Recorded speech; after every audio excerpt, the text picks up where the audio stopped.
प्रणमामि आदि विकासु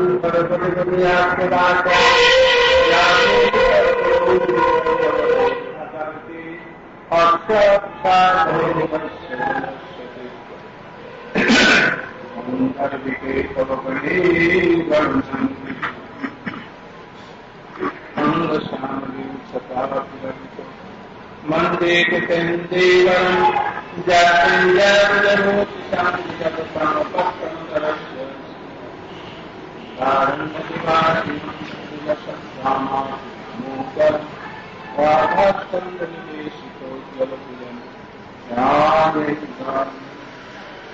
भक्त्या विभिन्नाकराधलस्य युक्ताच्युतानादितरङ्गमस्ति कृपामेवां शरणं प्रपन्ना वन्दे नमस्ते चरणारि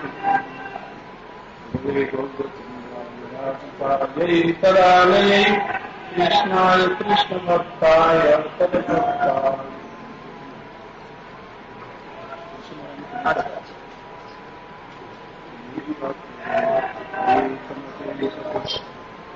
परिपालनो विरहकालयादिता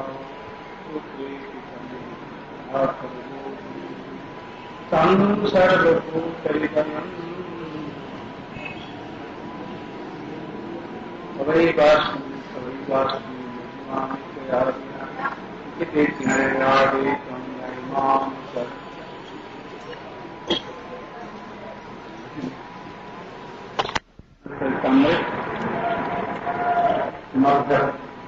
लीलाश्रम परिचय महाप्रभु और रामानंद संवाद। अब तक हम लोग रामानंद और चेतन दोनों के प्रश्नोत्तर में कृष्ण का स्वरूप उन्होंने वर्णन किया। कृष्ण स्वयं ईश्वर है, स्वयं रूप है, समस्त कारणों के कारण है, समस्त अवतारों के बीज हैं, मूल हैं, उनका आदि कोई नहीं, सर्वशक्तिमान, सर्व ऐश्वर्य परिपूर्ण है और सब रस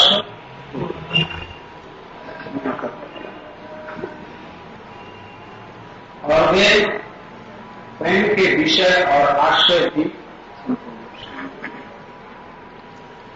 श्रीमती राधिका जी के लिए राधिका जी का तत्व बतला है,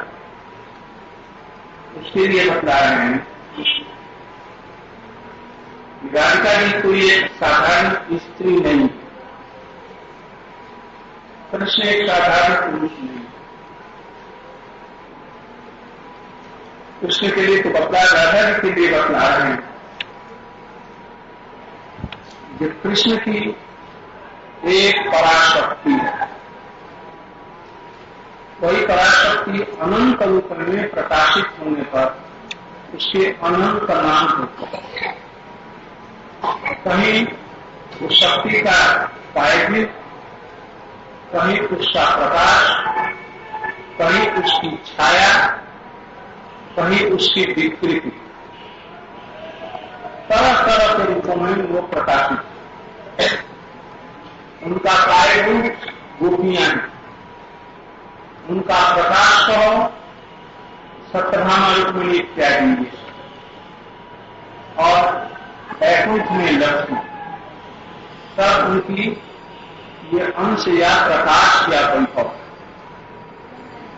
और इसके बाद में जो देवी दुर्गा इत्यादि जो कही जाती है महामाया, ये सब विकृत छाया है इस जगत। तो इस तरह से अनंत रूपों में वो प्रकाशित, और उनमें अनंत रूपों में तीन प्रधान है, चित शक्ति, माया शक्ति और जीव शक्ति। मायावादी लोग, अद्वैतवादी लोग भगवान को निराकार में शक्ति कहते हैं, उनमें कोई शक्ति नहीं, किंतु शास्त्रों में सर्वत्र ही उनकी शक्ति पाई गई। वे तो जगत की सृष्टि भी नहीं होती, हम लोग भी नहीं प्रकाशित होते। उसमें एक चित शक्ति एक माया शक्ति, एक जीव शक्ति। जिस शक्ति के द्वारा वैकुंठ में जो कुछ भी चीजें हैं सब उनसे प्रकाशित होती और उनका जन्म और मरण नहीं, वो सब मिथ्या। और कृष्ण का शरीर, वहां पर उनके परिकरों का शरीर, वैकुंठ इत्यादि में या वहां पर ब्रज में जितने भी वृक्ष लता इत्यादि भी दिखते हैं, सब कुछ जितने भी हैं सब कुछ शक्ति का ही परिणति। और नया शक्ति जीव शक्ति को छोड़ करके और चित शक्ति को छोड़कर इस विश्व ब्रह्मांड में जो कुछ दिखता है, जो कुछ दिखता है वो सब माया शक्ति का परिणाम है। जैसे हम लोगों का शरीर, वृक्ष, घास, कीट, पतंग, पर्वत, नदी, नाले, जो कुछ भी इस जगत में देख रहे हैं सब ये माया शक्ति का परिणति है। परिणति मैंने माया शक्ति का ही वो रूपांतर। और ये शरीर अंदर में जो शक्ति है उसके रहने से हम देखते हैं, ये शरीर देखता है, उसके रहने से ही आंखें देखती हैं, मस्तिष्क काम करता है, पैर चलते हैं, कुछ जो कुछ भी करते हैं, वो जो शक्ति है वो है जीव शक्ति। वो भगवान की का अंश है। कैसा अंश? केवल मात्र तटस्था शक्ति या जीव शक्ति समन्वित ब्रह्म का या भगवान का वो अंश है। अंतरंगा बहिरंगा तटस्था कही जाए। जिस शक्ति को अंतरंगा कहते हैं, अंतर अंग में अवस्थित रहती है इसलिए अंतरंगा। और माया शक्ति को बहिरंगा, अंग में अवस्थित है इसलिए उसको बहिरंगा। और जीव शक्ति को तटस्था कहते हैं। अर्थात अंतरंगा और बहिरंगा शक्ति, इस शक्ति और माया शक्ति के बीच में यह रहती है इसलिए तटस्था शक्ति। तटस्था माने तट स्थिर, तट पर स्थिर। तट किसको कहते हैं? नदी के किनारे उसके तट पर जब रहता है तो उसको तट, जहां पर जल और फल मिलता है, जहां जल और स्थल मिलता है उसको तट तो कहते हैं, किंतु कहां मिलते हैं? कोई निर्दिष्ट स्थान नहीं है, लंबा चौड़ा स्थान भी नहीं है, वो काल्पनिक रेखा है। वो जब पानी कम जाता है तो तट नीचे चला जाए और पानी बढ़ जाएगा ऊपर तो वो तट ऊपर चला जाएगा। दोनों का जो मिलन स्थल है, जल और स्थल जहां मिलते हैं, ये काल्पनिक रेखा है। कहां मिलते हैं? विश्व में जहां रहते हैं वहीं पर मिलते हैं, किंतु वो इतना बारीक होता है, इतना बारीक, उस पर कुछ रह ही नहीं सकता। ये कल्पना आती थी। तो ऐसे ही जीव माया शक्ति और चित शक्ति के बीच में रहने के कारण वो कहां पर अवस्थित है ये ठीक से अनुमान नहीं लगाया। अर्थात जीव स्वरूपतः चेतन है, किंतु जड़ माया में प्रवेश कर सकता है, इसलिए उसको पकड़ सकता है। कब से ये माया में पड़ा हुआ है कोई ठीक नहीं, अनंत काल से, अनादि काल से। कब से? जब से वो प्रकट हुआ, अर्थात जब से कृष्ण तभी से वो है। तो भी लोगों को समझाने के लिए ऐसा कहा जाता है। उसका स्वभाव तटस्थ है इसलिए उसको तटस्थ कहा। तत्शक्ति पर। तत् माने क्या? यदि माया की तरफ में देखेगा तो उसको भोग करने के लिए माया आवरण में वो फंस जाता है, और जब भगवान की तरफ देखता है, भगवान की सेवा की इच्छा होती है, तो वो वैकुंठ जगत में चला जाता है। इसलिए उसको तटस्थ कहा गया। तो अंतरंगा, बहिरंगा और तटस्थ, ये तीन शक्ति। अंतरंगा स्वरूप शक्ति, सवाल पर मानी सबसे श्रेष्ठ। अंतरंगा शक्ति भगवान के अंगों में या चित्त जगत में प्रकाशित है, इसलिए जिसको सबसे ऊपर कहा। ये अंतरंगा शक्ति अथवा चित्त शक्ति, सवाल सबसे ऊपर। और कैसे कहते हैं, कहीं प्रमाण है तो उसके लिए बता रहे हैं। हाँ, विष्णु पुराण में इसके लिए प्रमाण, ऐसे ही नहीं कर। विष्णु शक्ति पराप्रोक्ता क्षेत्राख्या तथा अभिज्ञातम संज्ञान तृतीया शक्ति रिष्ट। अर्थात विष्णु शक्ति का नाम है पराशक्ति। भगवान परम पुरुष हैं, इसलिए परम पुरुष की शक्ति का नाम पराशक्ति है। और वही तीन के रूप में प्रकट है, एक पराशक्ति, एक क्षेत्राज्ञा और एक है अपरा। तो यहां पर पराशक्ति हो गई चित्त शक्ति, और क्षेत्राज्ञा मानी जीव, और अपरा मानी माया। ये तीन शक्ति के रूप में लिखा है। अविद्या कर्म संज्ञान तृतीया शक्ति ईश्वर। ये जो अपरा शक्ति है, ये तृतीया अपरा शक्ति। अविद्या कर्म संज्ञान, इसको अविद्या भी कहते हैं। सच्चिदानंदमय कृष्ण है उसको। कृष्ण का स्वरूप सच्चिदानंदमय। सच्चिदानंद शब्द में तीन चीजें, सच्चित आनंद। और वैज्ञानिक कहते हैं कि वस्तु एक है, परतत्व वस्तु एक ब्रह्म है, द्वितीय नास्ति, दूसरा कुछ नहीं। जीव क्या है? वो ब्रह्म ही है। जीवो ब्रह्मैव न पर, दूसरा कुछ नहीं। और ये जगत असत्य है। वो लोग कहेंगे, क्या कहते हैं? तो कहने जिसे तो सच्चिदानंद में ये जो तीन आया, ये ब्रह्म सच्चिदानंदमय है, शास्त्रों में भी आया है। ब्रह्म सच्चित आनंदमय। तो ये तीन क्यों हुआ? तीन क्यों? सच्चित आनंद, ये तीन हो गया।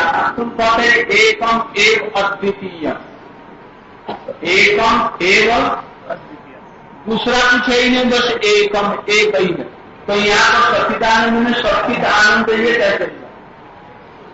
तो वो कहते हैं जैसे बैंगन में फल बहुत लगे हुए हैं, शंकराचार्य की मैया ने कहा अरे बैंगन ले आओ, तो वो एक तोड़ करके ले आए, और कितनी आए हैं 10-20, तो एक बैंगन में क्या होगा? इसलिए उसकी मैया ने कहा जरा अधिक बैंगन ले आए, तो वो एक बैगन तोड़ करके लिया। तो मैया ने कहा कि अरे इतने बैगन में दे करके आई थी और एक ही ले आया, तो ऐसे कितने आदमी हैं, तो काम कैसे चलेगा? अधिक क्यों नहीं लाया? तो मैया एक ही था, मैं एक ही लाया। ये कैसे? ये चलो तो बस उसको दे दो। देखा कि बैंगन एक एक पेड़ में 10-10, 20-20 लटके, बड़े बड़े काले काले बैंगनी रंग के बैंगन।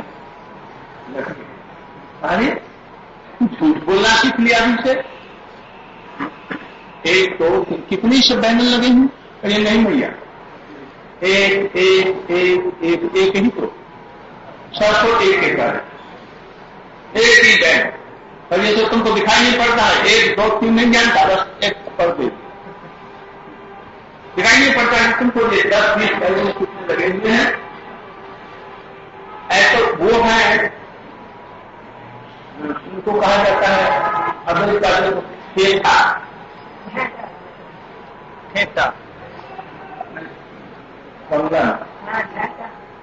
मैंने उनको मारने पर भी लज्जा नहीं हुई,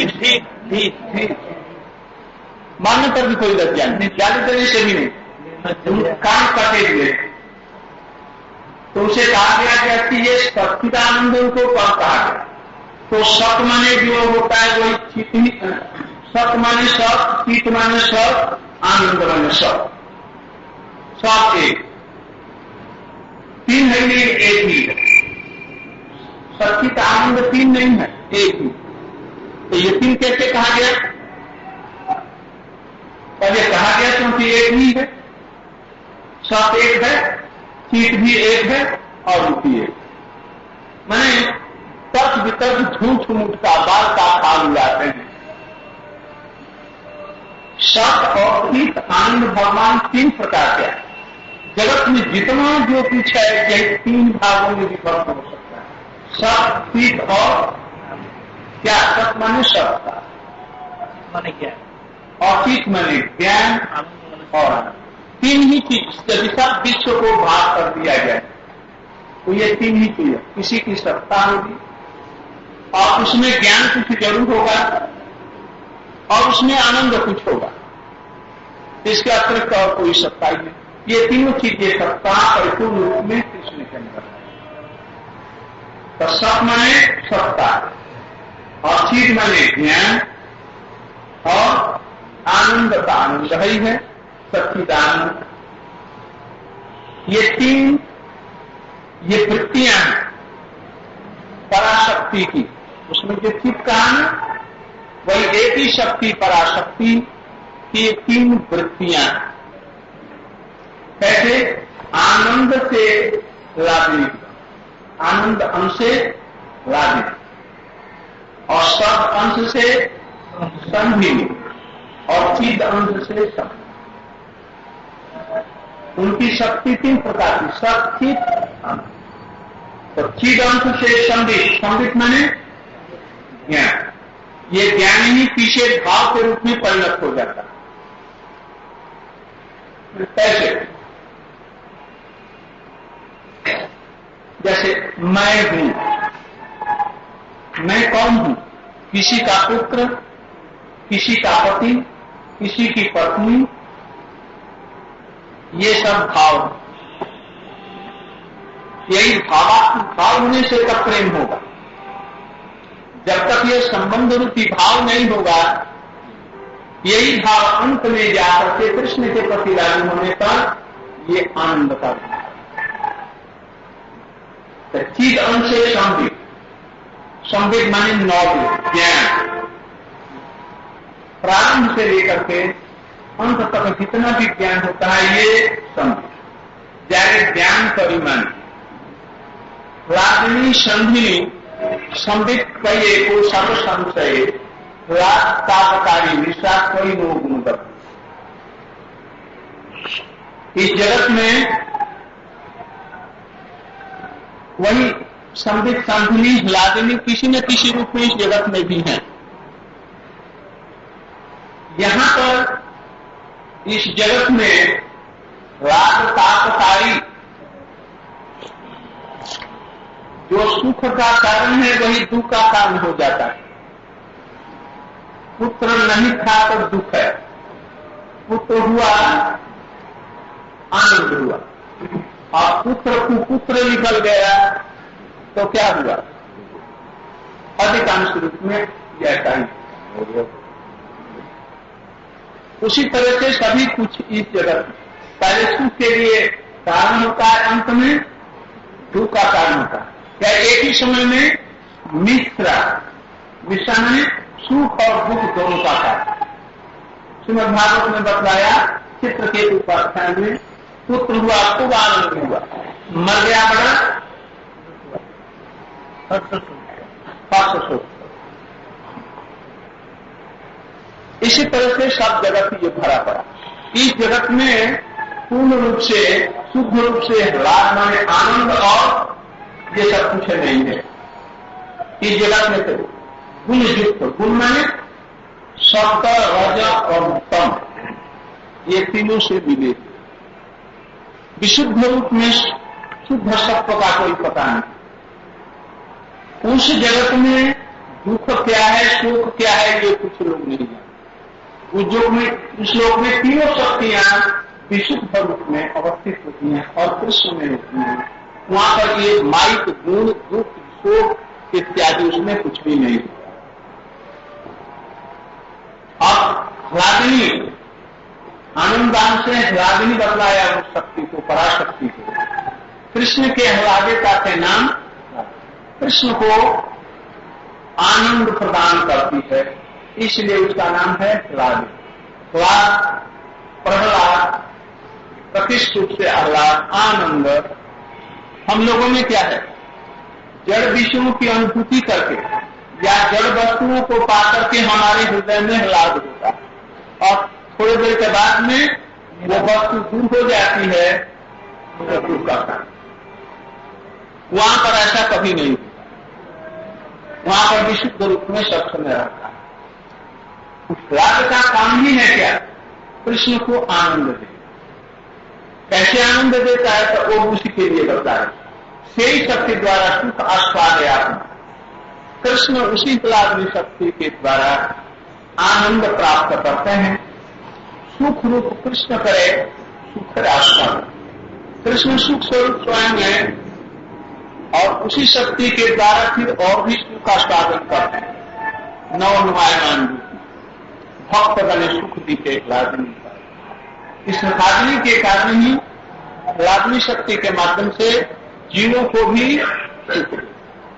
यह सुख 3 प्रकार का हुआ। जड़ जगत में जड़ वस्तुओं की प्राप्ति से और सानिध्य से जो सुख होता है वो जड़ सुख का, मेटेरियल सुख का। और जीव के स्वरूप में एक आनंद है, वो बहुत थोड़ा है, आंशिक रूप में, कण के रूप में है। उसको कहते हैं ब्रह्मानंद सुख।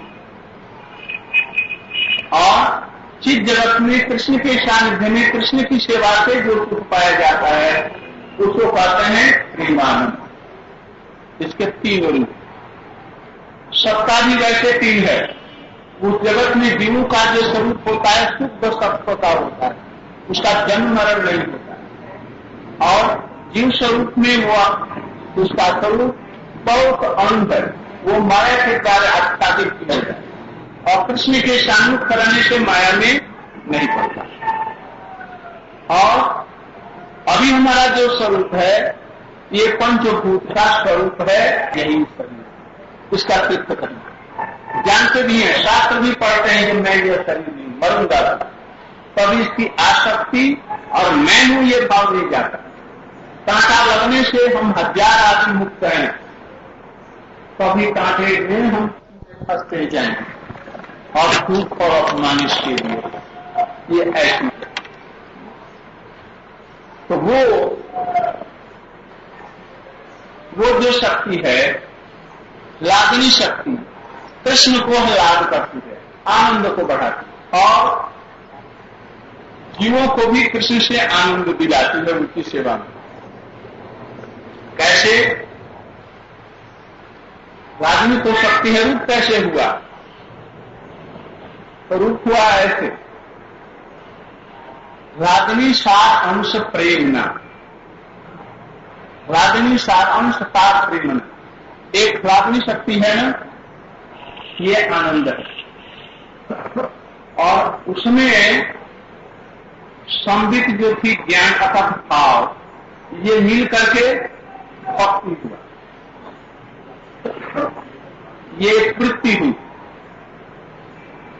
ये पहले मन में है भाव, पहले कोई भी चीज की रूपरेखा होती है वो भाव से उत्पन्न होती है भीतर में, अंतर में, और फिर उसका रूप ऊपर से दिया। जैसे एक कलाकार है, उसको चित्र बनाना है, तो चित्र कैसे बनाएगा? पहले मन में विभावित होगा, मन में बनाएगा। जब मन में ठीक कर लिया कि ऐसे हम आंख, ऐसे नाक कान ये सब हम करेंगे। ये मैंने प्रौढ़ कलाकार का, कच्चे कलाकार नहीं। कच्चा कलाकार तो ऐसे होते हैं जो शंकर बनाते बनाते बंदर कर दिया। शंकर की मूर्ति बना रहा था और बनाते बनाते तेरा बंदर जैसा हो गया, कहा ये बंदर ही ठीक है, बस बंदर हो गया। ऐसा नहीं, प्रौढ़ कलाकार में मन के अंदर में भावना कर लेंगे कि हमको ये चीज बना, और ठीक उसी को बाहर निकलना। जैसे हो गया तैसे नहीं, ये कलाकार का काम नहीं। ये तो जैसे हो गया तैसे हो गया, ये नहीं। कलाकार वो है जो अपनी मन की वृत्तियों को एकदम जगत में प्रकाश, वो कलाकार। तो वैसे ही ये हलादनी तो शक्ति है, रूप से धारण की, उसके लिए बदला। तो संधिनी शक्ति में भाव निश्चित हुआ, दोनों मिलकर के हुआ शुद्ध सत्व रूपी भाव। वो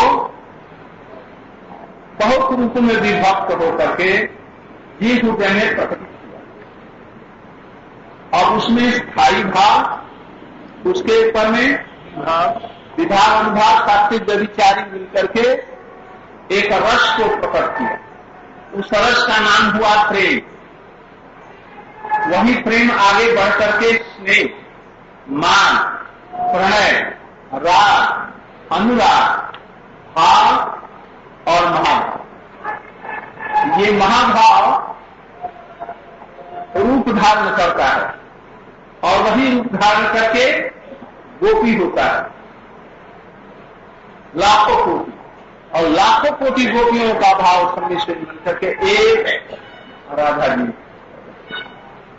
यही राधा जी राधनी सार अंश प्रेम का नाम आनंद चिन्मय रूप और रसे आख्यान। आनंद और चिन्मय, चिन्मय मैंने वैषम्य, ये दोनों मिलकर के इसका नाम प्रेम हुआ। यही प्रेम आगे बढ़कर के प्रेम स्नेह मान प्रणय राग अनुराग होकर के महाभाव हुआ। अनुराग कब गया, राग हुआ कब, जब उसके भाव नित्य नवीन कृष्ण के रंग में रंगते चले रहते हैं, तब हुआ ये राग। और प्रतीक्षा नवनयमान होता है, तब इसको कहते हैं अनुराग। अनुराग जब स्वसंवेद दशा को प्राप्त होकर के जावद आश्रय वृत्ति में उपस्थित होता है, तब होता है महाभाव। यहाँ पर दोनों मिले हुए संगीत और ज्ञान, यही महाभाव रूपा राधा ठाकुर। यही महाभाव ही श्रीमती राधिका जी का रूप है। ये एक ऐसा चिंता नहीं है भाव कि कृष्ण की समस्त वांछाओं को पूर्ण करता है, ये चिंतामणि है। चिंतामणि किसको कहते हैं, चिंता हो और साथ साथ में कोई भी काम ना करो उसे जरूर। जैसे जागतिक एक चिंतामणि के लिए कहते हैं, मान लें कि कोई सदा व्यक्ति किसी जंगल में आपके करता हुआ पहुंचा, गहनी जंगल में एक सुअर को देखकर उसके पीछे घोड़े को छोड़ दिया, और वह सुअर छिपता हुआ भागता हुआ टेढ़ा मेढ़ा होता हुआ कभी जंगल में उसे ले गया। शाम हो गई, जब शाम हो गई कुछ का अंधकार हो गया, तो अंधकार में वो विलीन हो गया। अब उसको जब नहीं देखा तो देखा अरे सूर्य तो अब डूब गए, अंधकार हो रहा है, और कहां जाऊं, कोई पथघाट कुछ नहीं। और जंगल में सिंह भालू इत्यादि हाथी ये सब गर्जन करने लगे। अब डर से मारे सब तक बड़ी जोर से प्यास और भूख लगी, सब करके शुरू हो गया। इतने में वन में एक वृक्ष के नीचे पहुंचा। वो वृक्ष कौन था, कल्पतरु। मैंने कोई चिंतामणि समझो, समस्त इच्छाओं को, कल्पनाओं को पूर्ण करने वाला। तो वहां पर पहुंच करके सब करके देखा, छाया है यहाँ पर। यदि शीतल जल उनको मिल जाता कई प्राण निरल होगा।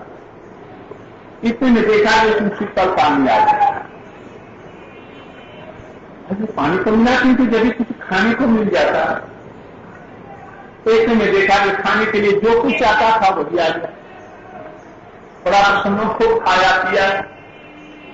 अरे यदि एक पलंग होती है होता तो मैं जरा भी शाम कर लो, इतने में पलंग वहां पर आ गया, उस पर भी शाम कर लो।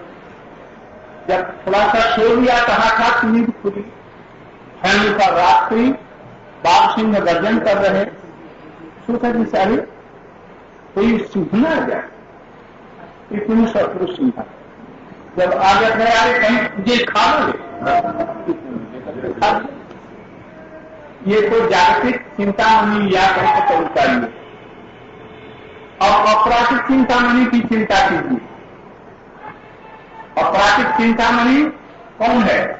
यही है महाभाव स्वरूपा श्रीमती राधिका, जो कृष्ण रूपी परम पुरुष की समस्त प्रकार की इच्छाओं को पूर्ण करने वाली है।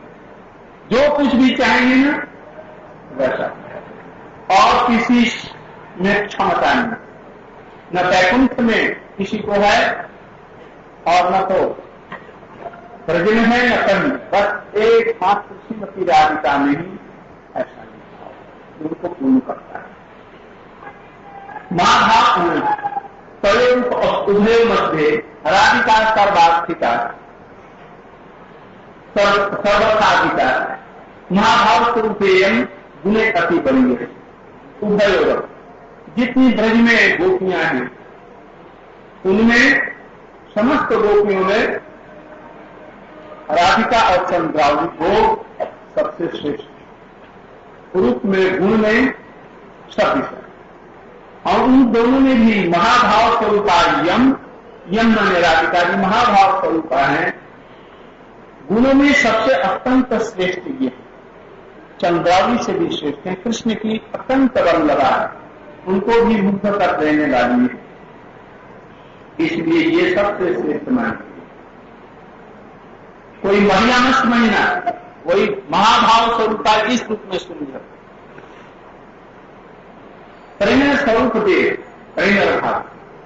कृष्ण साधारण रूप में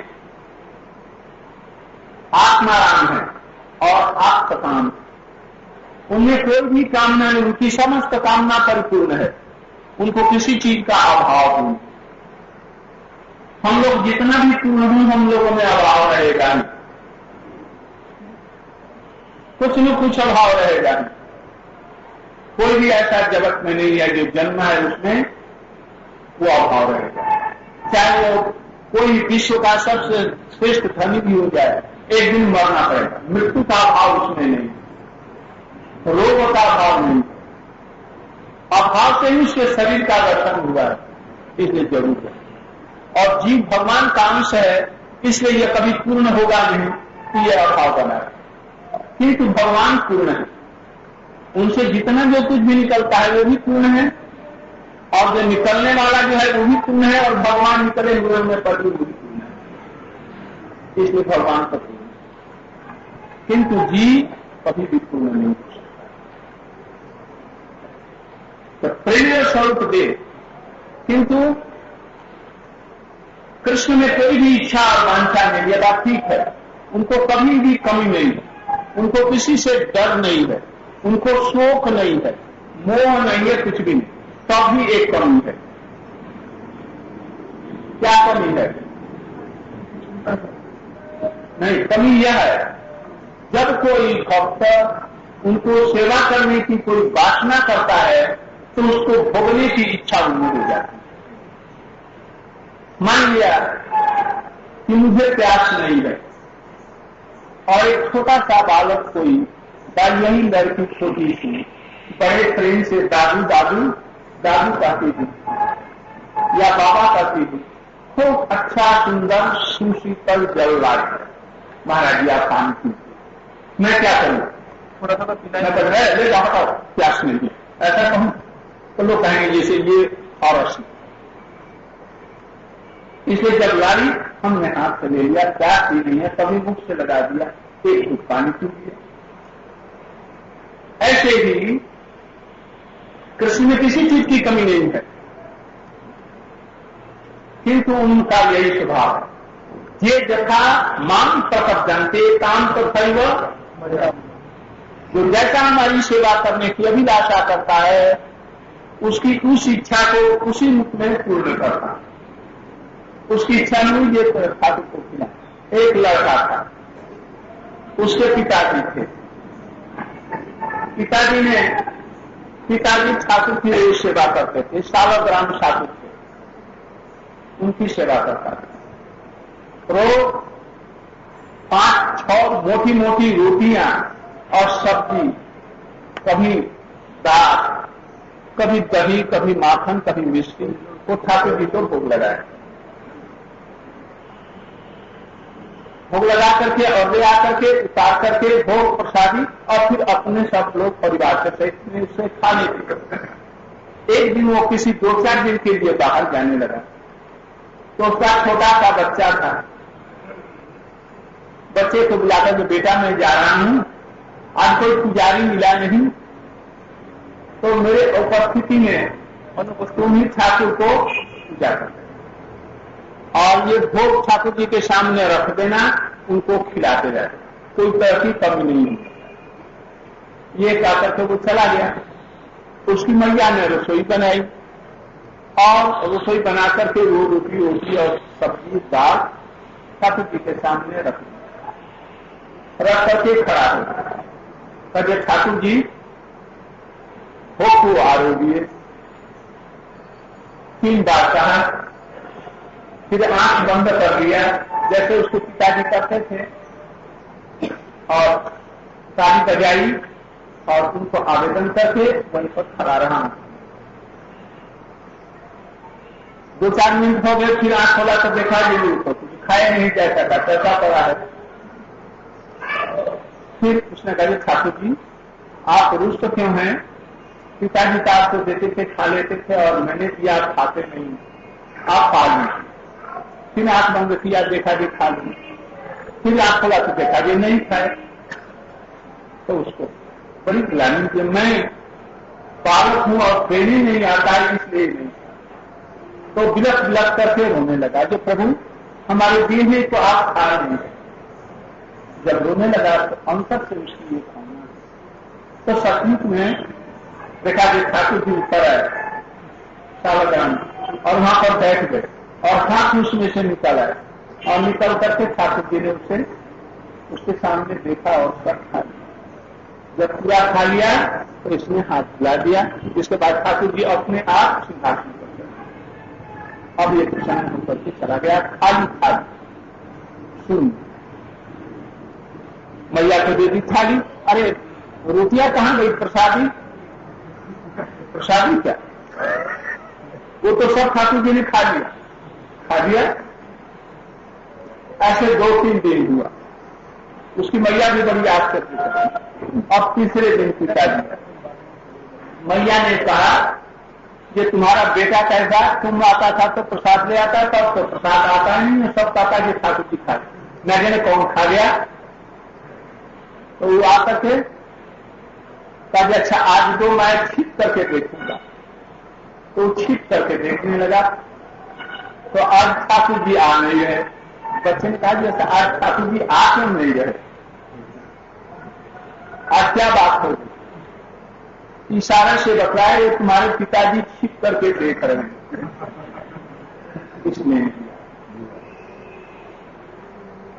पिताजी जब ये लौट करके गया, फिर ठाकुर जी ने खा लिया। तो खाली क्यों?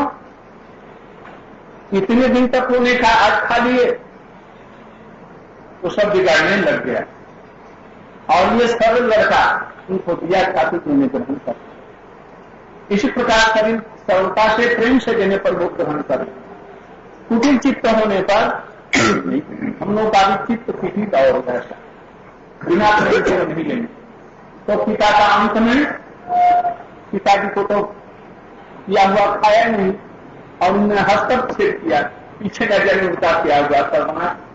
वो पूरी के पास में अलारनाथ में ऐसा ही देखा जाता है, उनका सर्वनाश बनता ही कर।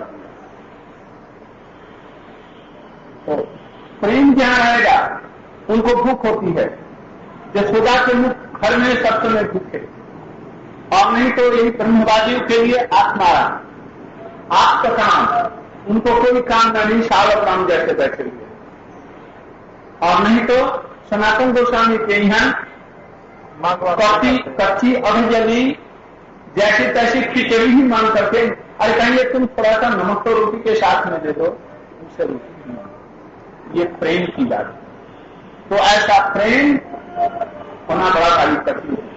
तो कृष्ण को कोई भी कामना नहीं है, किंतु राधा जी की या गोपियों की सेवा की वासना को देख करके उनमें उस चीजों को ग्रहण करने की लालसा होने से ही भगवान का अवतार होता है। अवतार का कारण भी यही है, भक्तों की सेवा को प्राप्त, उनके अंदर में भक्तों की सेवा करने की लालसा होती है। इसलिए हम लोग के साधन में भी ऐसी यदि हो कि ठाकुर जी की हम सेवा करेंगे तो ऐसा ही होगा। एक ब्राह्मण थे, जन्म था दक्षिण देव, नाम था गोपाल। वो महाप्रभु के संपर्क में आकर के भक्त बन गए, नारायण के भक्त। घूमते घामते वे पिता की मृत्यु के बाद में, परलोकगमन के बाद में उत्तर भारत में आए और गोमती के निर्गम स्थान पर पहुंचे। गोमती माने जहां पर की सावधान की शिलाएं मिलती हैं, गंडकी,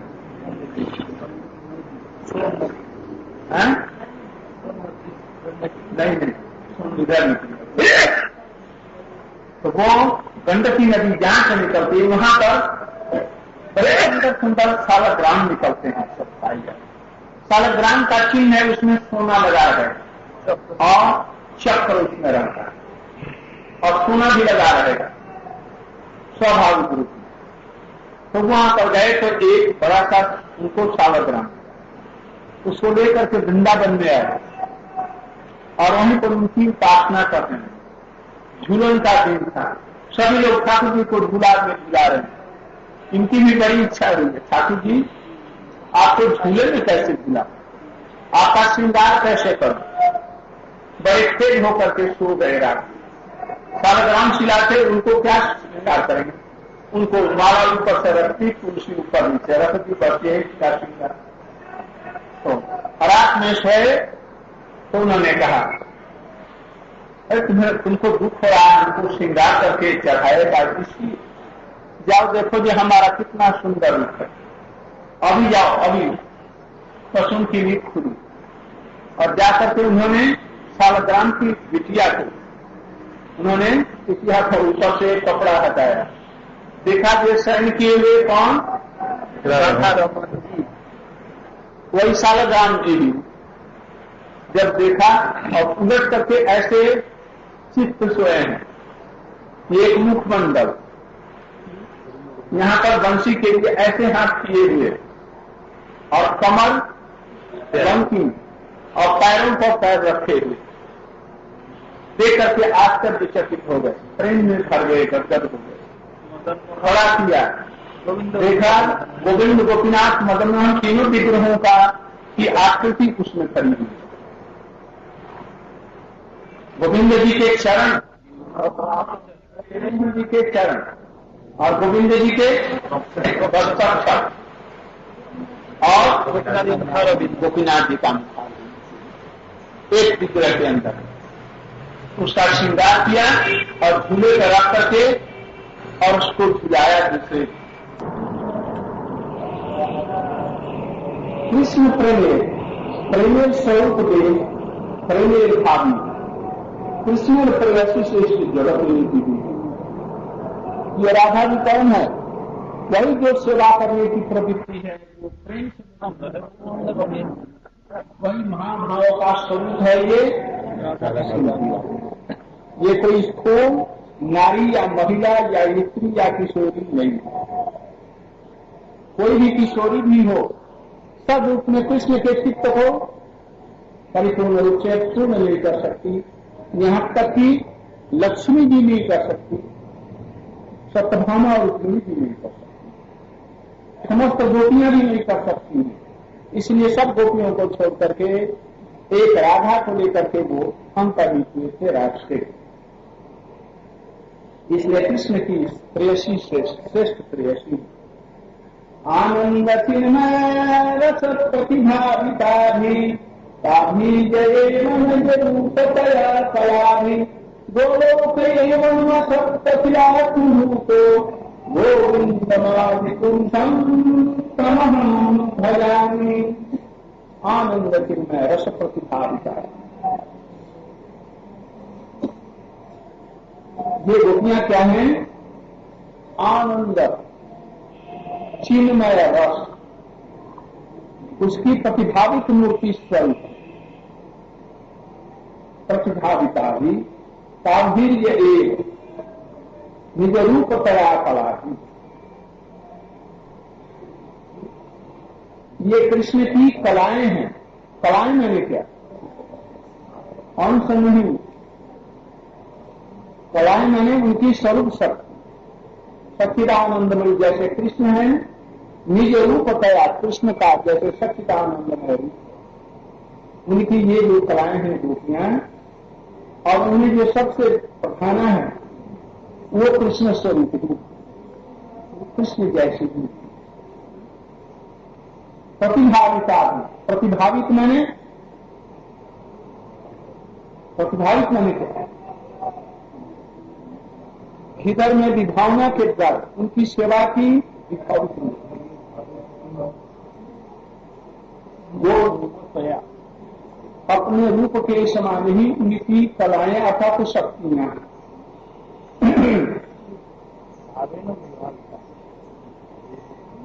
और सब समय कृष्ण की भावना से विभावित कैसे हैं ये आगे बतलाएंगे, कैसे विभावित।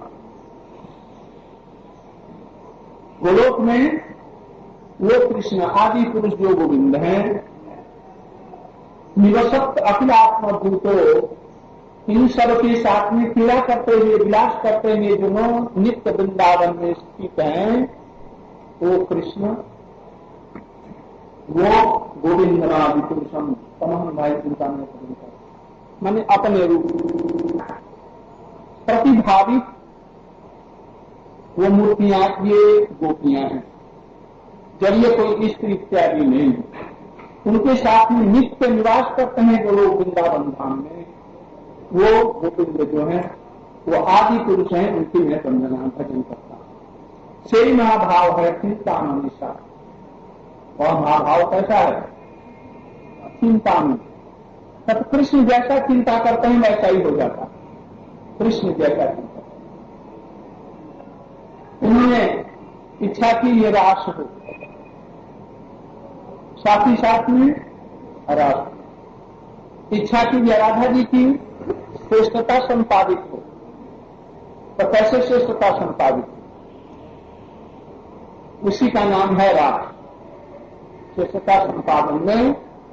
और कृष्ण की सेवा वहां पर सत्वती में मिल करती थी।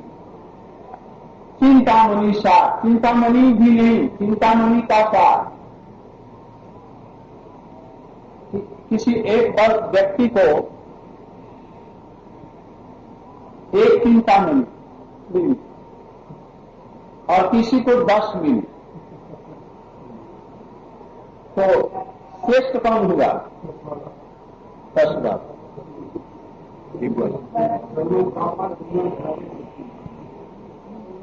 कौन हुआ? मतलब कैसे बराबर 10 वाला भी जितना है और 1 वाला भी। चिंतामणि है, वो चिंतामणि से कहा कि आप लाख रुपये में प्रकार तो लाख बन जाएंगे। और कहते आप एक ही बने रहिए और सब इच्छा पूर्ण करेंगे। इसलिए लाख बराबर वो एक ही। इसीलिए हरिनाम में ऐसा बतलाया गया राम नाम में क्या है? नाम ये राम रामेति रमे रामे मनोरमे सहस्रनाम नाम वरानने। सहस्र नाम न भी तुल्यम माने क्या? भगवान का एक नाम और सहस्त्र नाम दोनों में कितना अंतर है? अरे एक नाम से जो होगा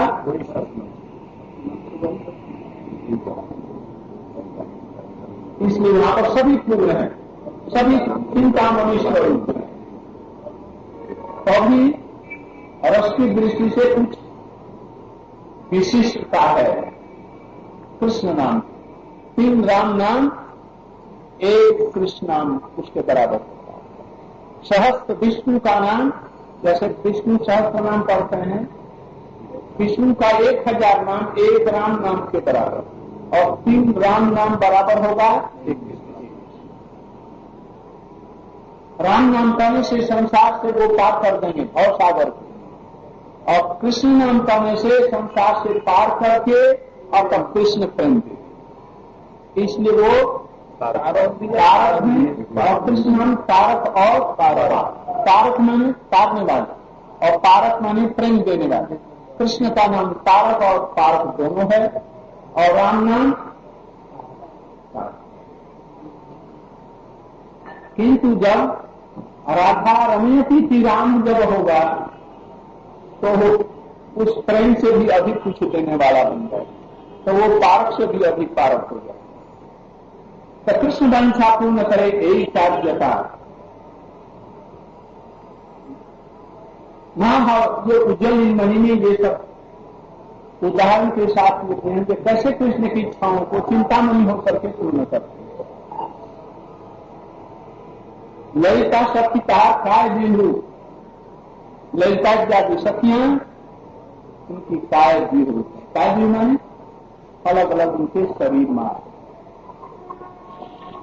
राधा प्रेम, राधा प्रति कृष्ण स्नेह, राधा के प्रति जो कृष्ण स्नेह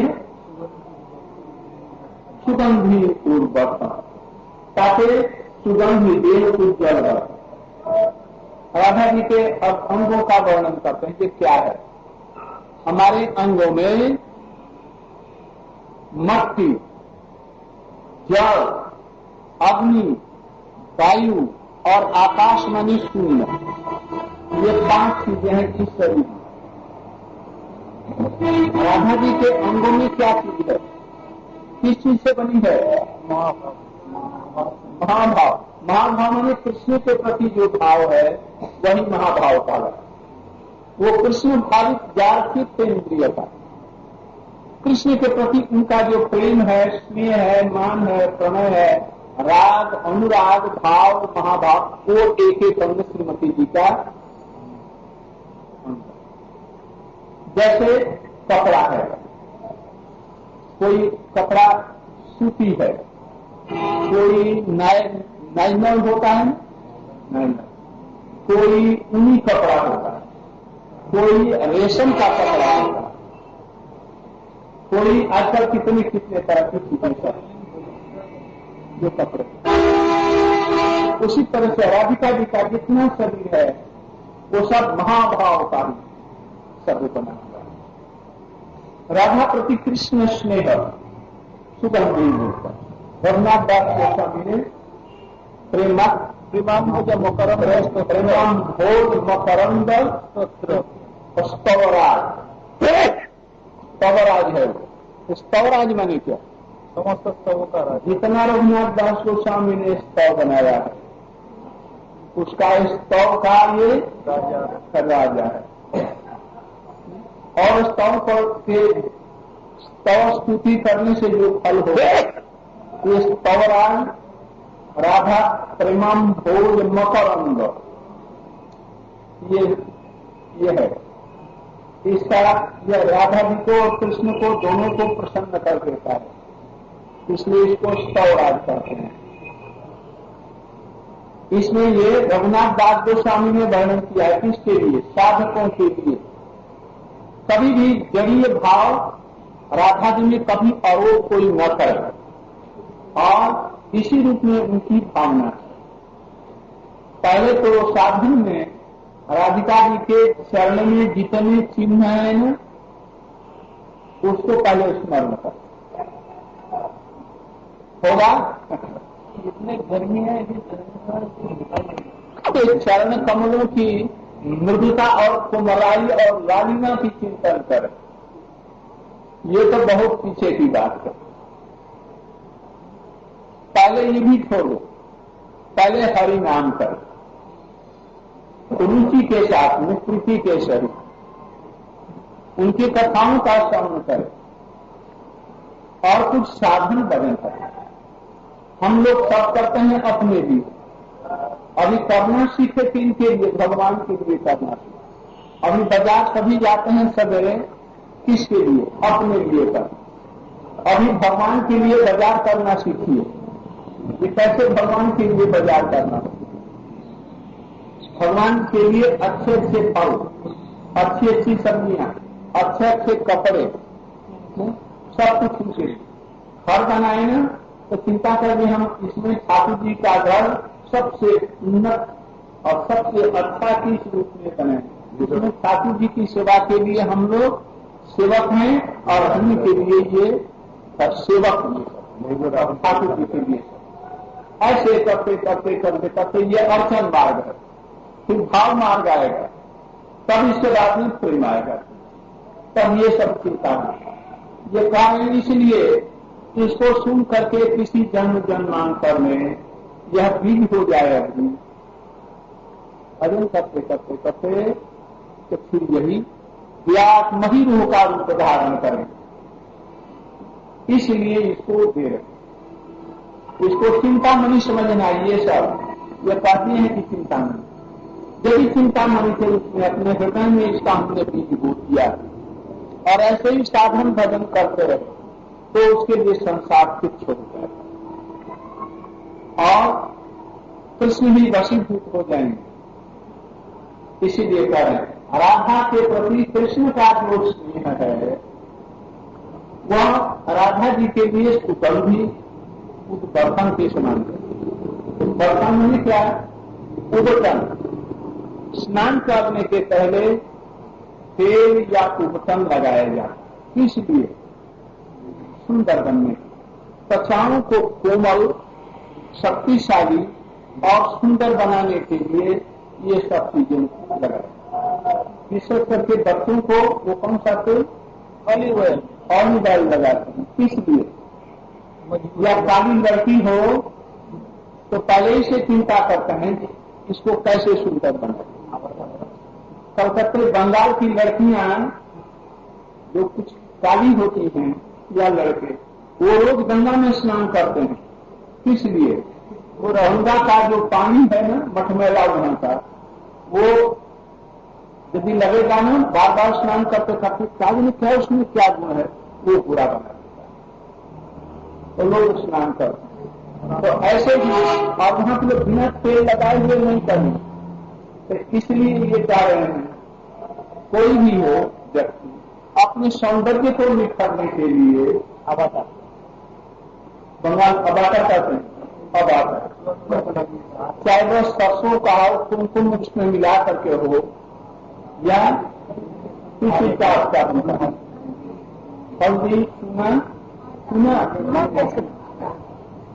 हल्दी और आटा मिला करके उसमें कुमकुम लगा सकते हैं, उसमें कोई सुगंधी चीज लगा दें, इस तरह से आता होता है। तो पत्नी की कृष्ण उसको लगा करके मैल साफ हो जाता है, उसका तेल भी भीतर में चला जाता है हृदय, और उसको लगाने से शरीर का मालिश भी हो जाने से शरीर की क्लांति भी दूर हो जाती है सब प्रकार से। और इसके बाद में तब फिर क्या करेगा? स्नान करेगा। तो कृष्ण के प्रति जो कृष्ण का राधा के प्रति जो स्नेह है ये उनका उद्गठन है। माने क्या? राधा जी देखती हैं कि हमारे प्रति कृष्ण का स्नेह है, आनंद से भर जाती है। किसी पत्नी के लिए पति यदि उसको प्यार करता है तो उसका सबसे बड़ा सुहाग। और 1000 उसको कहता है, देखो सोने के माल में रहना, 10,000 उसके लिए सेविकाएं नियुक्त कर दी उसकी सेवा के लिए, और इंद्र जैसा समस्त संपत्ति उसको दे दी।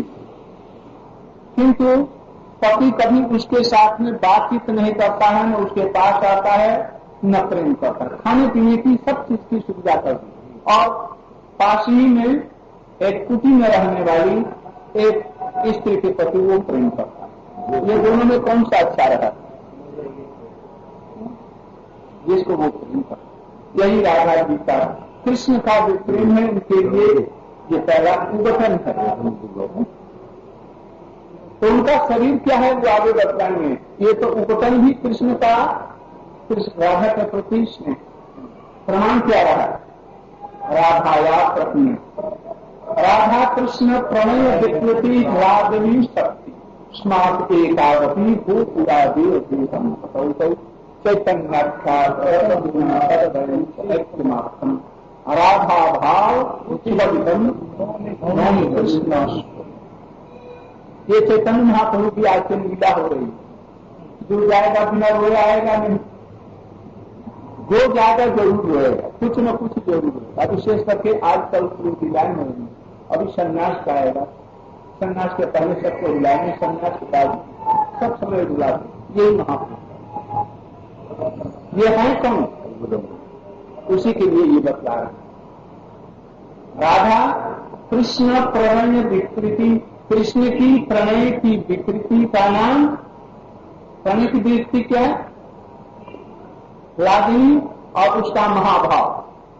ये महाभाव कृष्ण की राधा के प्रति प्रेम की विकृति माने प्रेम का ये फल है। विकृति माने वो विकृति मत समझ। तो यही राधा जी का स्वरूप। वही जब दो रूप में है तब राधा कृष्ण, एक रूप में चैतन्य महाप्रभु। ताते सुगंधी देव उज्ज्वल, इसलिए उनका प्रेम, कृष्ण का राधा जी के प्रति स्नेह, यही उद्वर्तन हुआ। उससे उनका शरीर सब समय सुगंधित रहता है।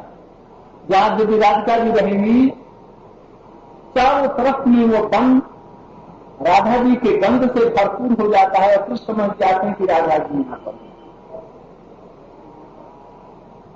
कारुण्य में धाया स्नान, ये सब सामान की जने संक्षेप में थोड़ा सा देख पाते बतला करके आगे चलेंगे। कारुण्य में धाया स्नान प्रथम, अब तेल लगाए या ऑप्शन लगाए, उसके बाद में स्नान करना जरूरी है। राधा जी 3 बार स्नान करते हैं। साधु संत लोग 3 बार करते हैं, सवेरे स्नान, दोपहर को और शाम, 3 बार स्नान करते हैं। इसमें साधारणतः महिलाएं जो कि अभी युवा हैं, किशोरी हैं, वो अंधकार में स्नान कर लेना ही अच्छा समझती है, कोई देखे नहीं। और स्नान, नदी का स्नान सबसे सुंदर होता है। धारा में जिसकी धारा चलती है, आजकल जमुना जी का धारा, अब धारा प्रवाह नहीं है, इसलिए गड़बड़ व्यक्ता भी पूर्व अभ्यास बसकर और श्रद्धा के कारण लोग स्नान कर लेते हैं। नहीं तो कोई जानबूझ करके इसमें स्नान। गंगा हड़ताल में जाओ,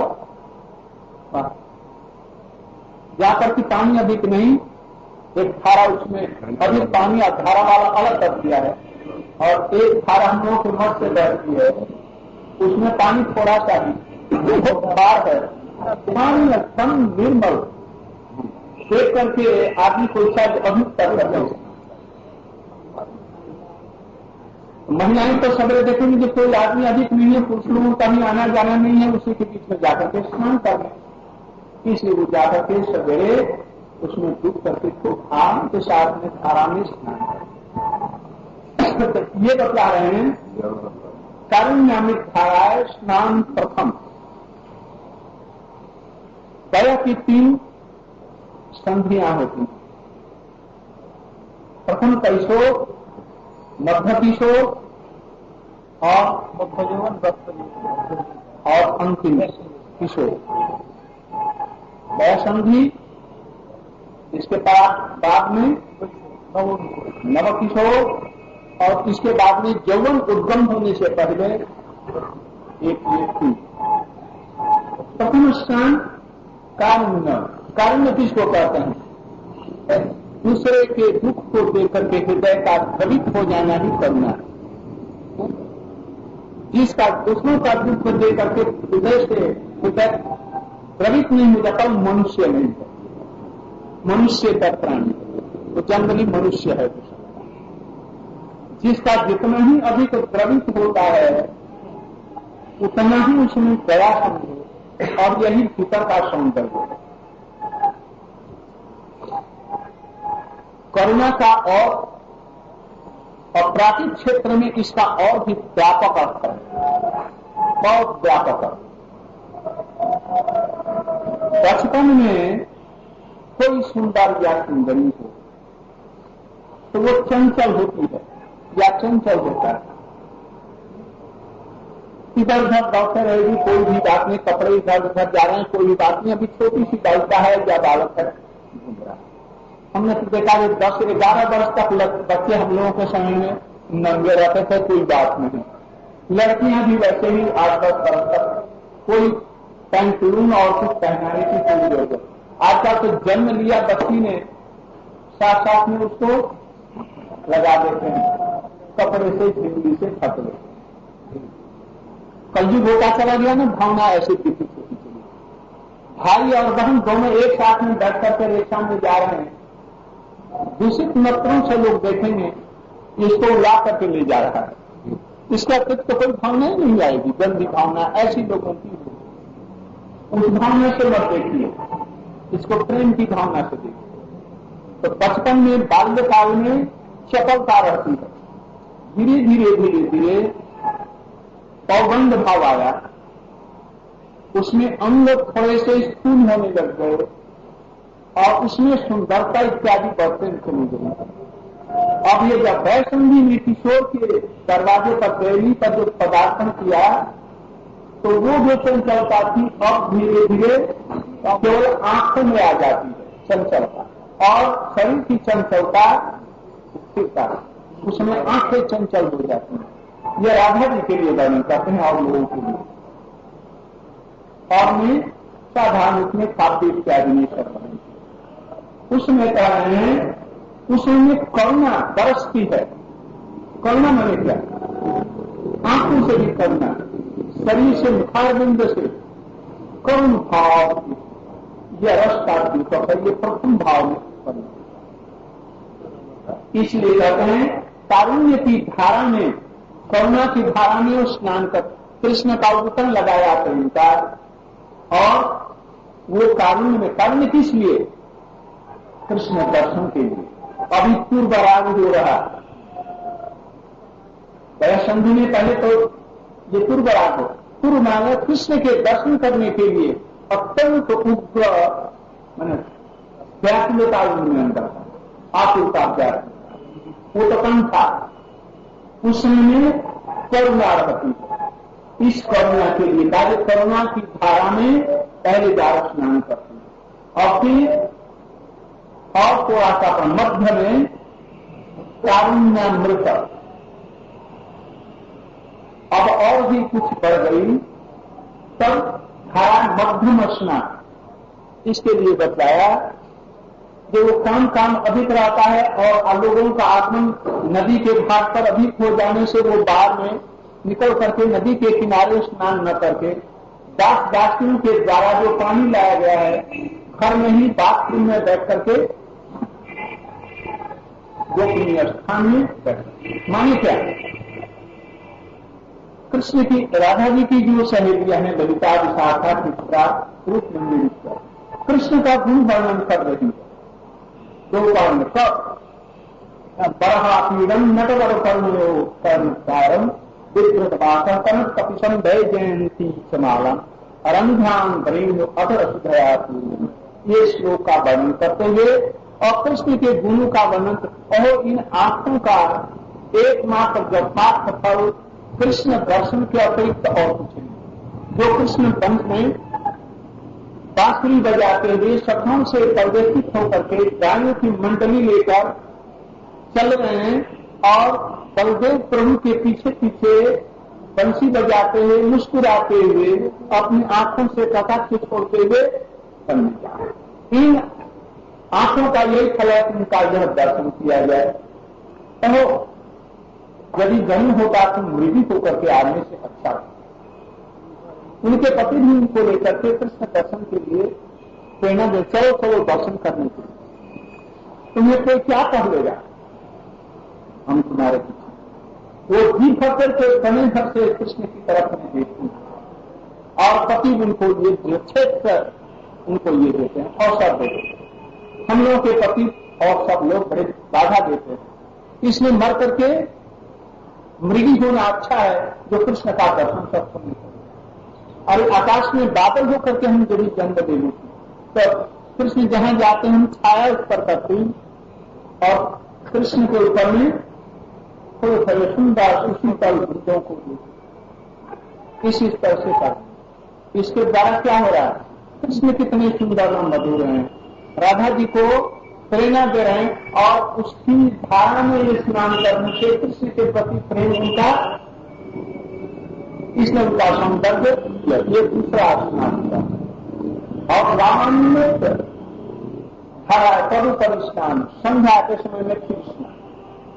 दिन भर में खूब गर्मी पड़ी है, गर्मी पड़ रही। आज तो कुछ थोड़ी सी छाया होने की वजह से तो अभी गर्मी की कमी नहीं, बल्कि खूब गर्मी में पानी बरस जाए थोड़ा सा तो और भीतर से भमका निकलता है और गर्मी बढ़ जाती है, पसीने आने लगते हैं, बड़ा मुश्किल हो जाता है। तो आदमी इसमें ये हो जाए। और यदि पास में नदी हो और कुछ उसी पर जल बह रहा हो, जैसे कि हरिद्वार में या और सब नदियों में होता है, गंगा के किनारे जाओ देखो, उसमें तो सब समय निर्मल पानी बहता है गंगा में। उसमें जाओ तो इच्छा होगी स्नान करने, बस आदमी स्नान कर या धारा में। वैसे ही अंतिम किशोर में लामान्य धाराए पवित्र स्नान, लामान्य माने उनके अंग प्रत्यंग सब में जैसे सफेद वो क्या होता है, मुक्ता, भीतर से उसका सौंदर्य एकदम निकलता रहता है।